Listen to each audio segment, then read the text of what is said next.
இந்த வழக்கை பொறுத்த வரைக்கும் நடந்துகிட்டு இருக்குன்னு கேள்விப்படுறேன். எப்படி போயிட்டு இருக்கு? நீங்க எதுவும் விசாரிச்சீங்க இந்த வழக்கை பத்தி? இல்லை, வழக்கு அவங்க கரெக்டாக தான் நடத்திட்டு இருக்காங்க. என்னை பொறுத்தவரையிலும் இதில் ஏதோ ஒரு பேக்கப் இருக்குது. ஆரம்பத்துலேருந்து நான் சொல்லிட்டு வரேன்.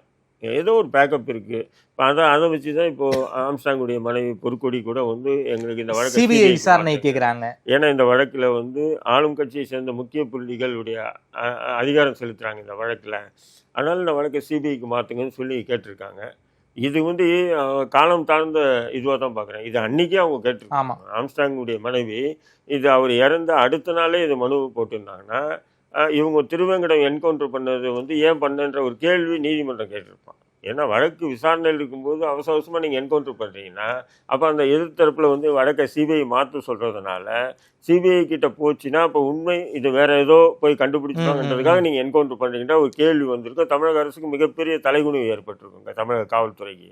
பட்டு இவ்வளோ காலம் தாழ்ந்து இப்போ போய் போடுறது எந்த பிரயோஜனமும் இல்லை. இருந்தாலும் அதை கேட்குறது அவங்களுடைய முறை கேட்குறாங்க.